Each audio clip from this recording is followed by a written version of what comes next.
what we're facing, this is not a chicken. This is a piece of art.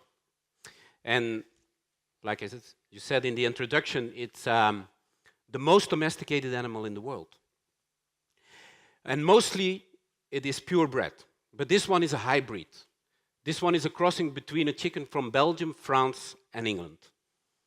It was brought in an exhibition in Germany under the title Wir sind die Andere. To understand more about my project, we have to jump into history. We have to jump into the history of the chicken itself. There is only one chicken that lives on the feet of the Himalaya, which is the red jungle fowl. You see it here. So by human interest and also by nature, I said by mutation and manipulation, we brought chickens all over the world. There is a kind of symbiosis between human and chickens. The manipulation went that far that we made in every country a chicken that tells something about the country. Can you imagine? I mean, I give you the example in France. We have the poulet de Bresse. It is red in the head, white in the body, and has blue legs. It's the French flag. So we can run over this. I mean, the Chinese make the silky, a silk chicken. The Americans make the biggest chicken in the world. And I was thinking about this, How is it possible that we manipulate this thing so far? In other words, we put a frame around a living object. And I was thinking, can we do this? And my answer as an artist is no. I said we have to break the frames once in a while. Even when you like to be a poulet de Bresse forever, you have to break these frames. So in 1999, but I'm dealing now 20 years with this project, I started my cosmopolitan chicken crossbreeding project. And like somebody said me in the Biennial of Moscow, it's love between chickens of different worlds. I mean, I started with a Mechelse koekoek from Belgium, because I'm from Belgium, to crossbreed that with a poulet de Bresse from France. And that result for me was an art piece. It was the Mechelse Bresse. So now 20 years later, we are facing a crossbreeding between all these different countries, because it's like a chain. It's always going further. It's hybridity. There is no pureness anymore. And at this moment, I present this in Linz. Is the Mechelse Styrian, the one who crossbreed with the 16 other generations, all countries inside. If you're talking about this, you don't talk about chickens. You talk about the mirror to ourselves. You talk about globalization, multiculturalism, cloning, genetic engineering. Every time when I do an exhibition, we have this debate, because I believe in duality. I believe that when we bring parts together, on a certain point, something starts to grow. And that's always new. And I have to tell you, I don't kill these chickens, I have 3,000 chickens for the moment, in 8 different breeding centers all over the world. They are art pieces. Crossings. Hybrids. It's about procreation, and I think that procreation is one of the driving forces of our life. You can ask yourself what the guy is telling there. Is this biology? Is this science? Is this philosophy? For me, it's art because it's about surprises. And I tell you one story.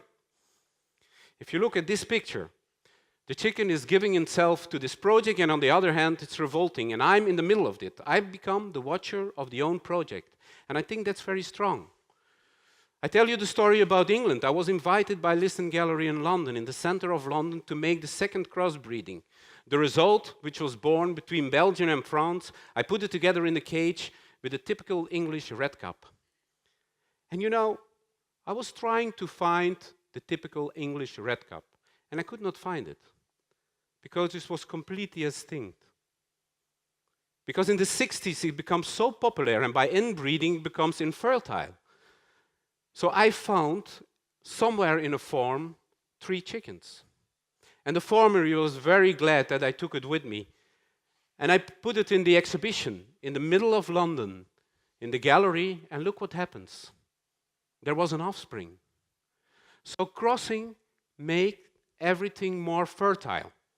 The next day, it was on the cover of the Times because they said it was better than the European Union. You see, your art can involve many things. So after 20 years, I'm facing diversity. And I think it's all about diversity.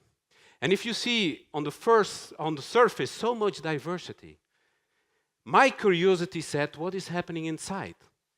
So with scientific friends, we jumped into the chicken to see what is going on there. I believe in transparency. I believe when you bring all the different professions together, there can be an outcome. And I believe if you take the past, the present, and the future, that's why I'm using glass sometimes in my work,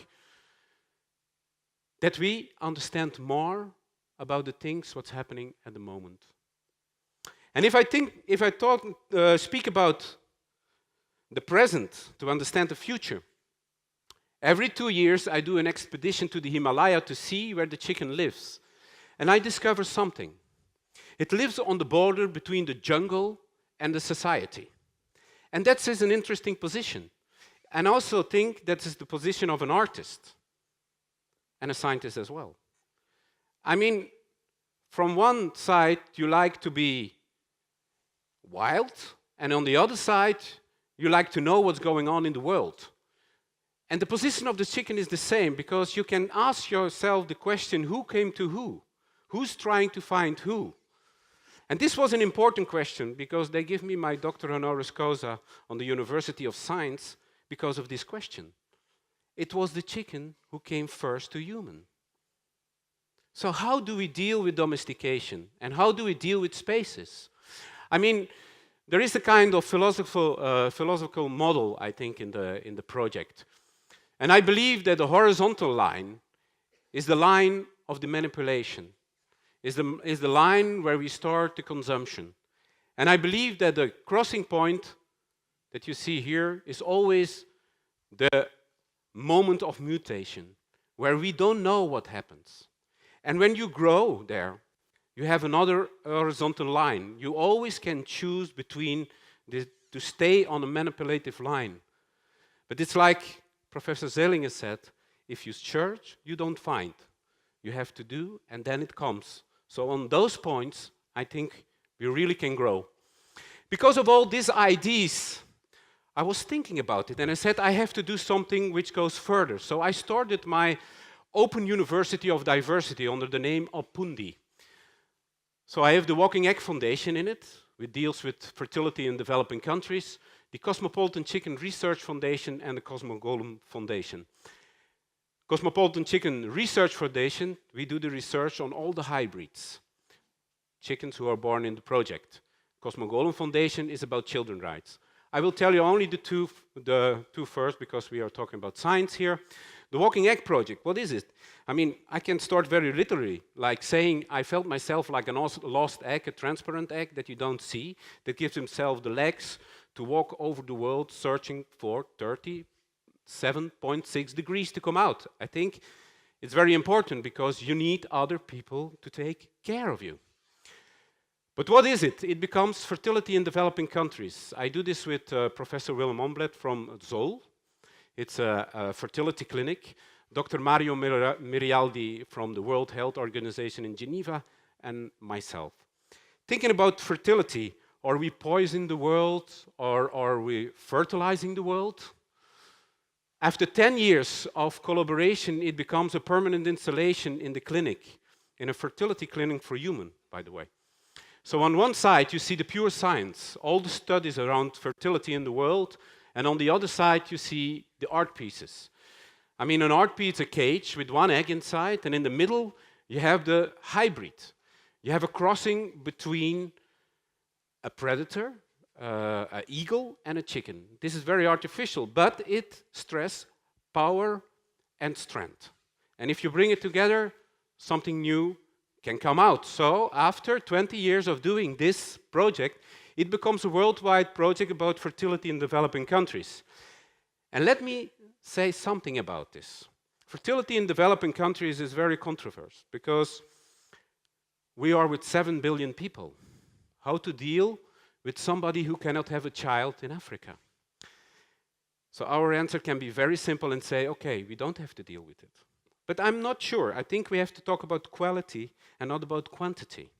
And that's why this foundation is working with the WHO. The WHO has a very good family planning. At the same time, maybe you can help somebody on the other side of the world who cannot have a child, because you have to know that when a woman in Africa cannot have a child, she's less than a dog. She cannot have a name because she only carries the name of a child. I mean, this foundation, I think, is very important, the quality, how to balance this. You cannot do it on your own, of course. You need the global context. And one of the first things that we did in the foundation was the research on having an IVF technique which is affordable. So 1 month ago, we presented in London, and it was world news. We brought it from 4,000 euro to 200 euro. I think this is something. So together with this WHO, we will see how we can make all these expert meetings and how we can make these prototypes, containers to bring all over the world. Because it's about energy, communication, and life. Energy we give further by electricity. Firewire is, of course, the computer or communication, and life is the umbilical cord, and unfortunately sometimes we cut and don't give life further. So the other foundation is the Cosmopolitan Chicken Research Foundation. So how did that happen? Well, it's a genetic research on hybridity in art and size. I do this with Professor Jean-Jacques Cassiman. Is a world authority on genetics, human genetics. Professor Dr. Piet Stienesse from the U. Hasselt, he is an expert in immunity. Olivier Hanot, he works in Nottingham. He is doing the research on the DNA to explain the migration of the DNA of the chicken, by the way, to explain the migration of human. I'm an artist. And then we have a total research team who's under the leading of Bruno Goderes. It happens like this, a little story. I saw on a certain moment, I saw one of my roosters who was sitting in the garden, and he was totally alone, attacked by all others. And I said, well, what's happening there? So I take this rooster, and he lost a spur. And you have to know, a spur of a rooster, he needs it to fight, and he needs it to impress the female. So the poor guy was alone. So I took him, and I went to one of my friends, which is a stomatolog, and I say, can we help this rooster? Can we give him a new spur? And he said to me, yes, we can do. We can make an operation and give him new implants, and with this new technique, we can give him another spur. So we did this operation, and I give him a golden spur. I mean, because it's an art piece, and it's the perception, you know? He came from nothing to king. So this fellow is really a big art piece, I think. So thinking about this, and I have to tell this work with this golden spur even becomes better because the animal rights came after me and they said, you cannot cut the spur, you know, this is, you cannot do this. So they brought me to court, really. And so I thought this is very simple because I can tell everybody that it was not in my meaning to cut the spur because the spur was broken, so I did a completely story. And then the judge said to me, listen, this is a good story, but I can give you, by law, you're not allowed to do implants with chickens. So, and there I was standing, you know, what happened now? And all of a sudden I thought, I get a moment of enlightening. And I said, can you please read me what is allowed? And he said, okay, you can burn the beak, you can cut the wings, you can make an amputation on the legs, and you can kill the chicken. So I was looking to the activist and I say, who do you like the most? I mean, the law or the artist? And I think this is a very serious discussion because I called the activist and I said, listen, I did my rule as an artist. I give comment on society. I said, now you have to do your rule as an activist. Maybe you have to change the law. Because the environment is pushing us to a different way of thinking. And I think that's very important. Going back to the environment, I did an installation in Guangzhou Museum where I was bringing the jungle inside. So people were passing through the jungle. So they had to feel the heat of the jungle, and they have to see the red jungle fall, the primal chicken. So the question there was, what do we have to protect? Because everybody who was stepping into this installation has to wear a mask. Do we have to protect the source? Or do we have to protect our organized world? Because when you step out the jungle, you came in a refrigerator where all the eggs of all the different generations of crossbreedings were there, stamped on every generation. So what do we have to protect? And then what we have to receive. Because out of this installation, you came in the human incubator, the big incubator, the 37.6 degrees to come out. Talking about this environment, because this was an environmental installation and had a discussion on climate change, I was facing this chicken flu, in 2003. So I had to take action because I have this, you remember that I say I'm the watcher of my own project, so I have to take action. So I have to take a backup of the DNA and the sperm of all these chickens, And out of this I realized my frozen culture project.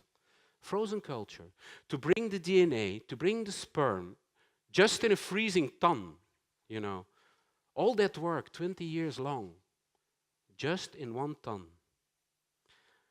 So the question there is this hybrid.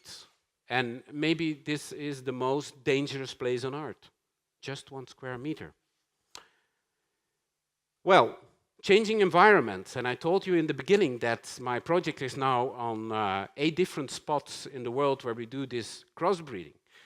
So by accident, I had the interest to bring Africa into this project. But I was not allowed to bring African chickens into Europe. So that was also interesting, Socially, you can ask how difficult it is for an African to come to Europe, If we talk about migration, Olivier Hanot, who is doing this research there. Anyway, I think it was quite interesting because I started my breeding center on the feet of the Kilimanjaro in Arusha, the place where all viruses are coming, Very dangerous.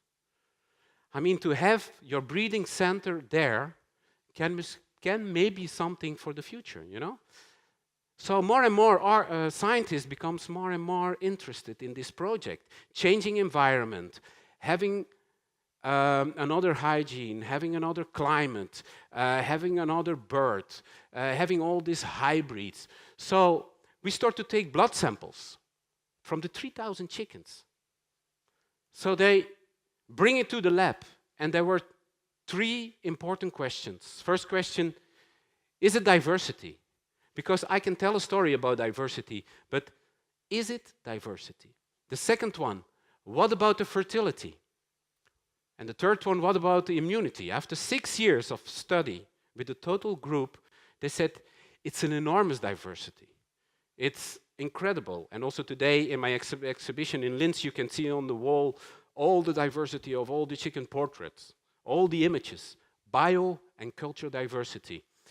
The second one, what about fertility? So the fertility went up from 30 to 90%, and the immunity doubled. So these are quite big numbers. So I start to think how to bring this together and to have a sculpture about it. Well, I think that this is all dealing with human rights as well. So all the foundations together with human rights, all these books, is for me natural knowledge. Bringing different parts together. That's why I start this Open University of Diversity. So it's actually my studio. So when you enter the studio, you see different spaces. So the spaces you can discover the chicken. You can discover the history of this, but the most important, you can discover art installations in different environments, because we're talking about 3,000 square meters. But it's not only this. It's a place where we've been bringing people together, where we were bringing people from different professions together about different topics. And we do this every month. And we developed all the time new ideas. And the Open University is not only in my studio, it's moving around. This was in the Biennial of Venice, where we put the chicken between all the scientists and artists from the history in Palazzo Loredan. Upstairs in the library, breeding the new generations. And this was totally linked on 3 studies: a scientific study, an anthropological study, and a biological study. There are also lectures. The lectures move around, more or less like 60, like here in China. And then I was part of Documenta in the Wortley House, where the project was taken. And I was very proud of it because it was dealing with hybridity in art and science. I believe that we have to come together and that we have to look into the transparent bowl for tomorrow, together with different professions. Because every organism is really looking to another organism to survive. Thank you.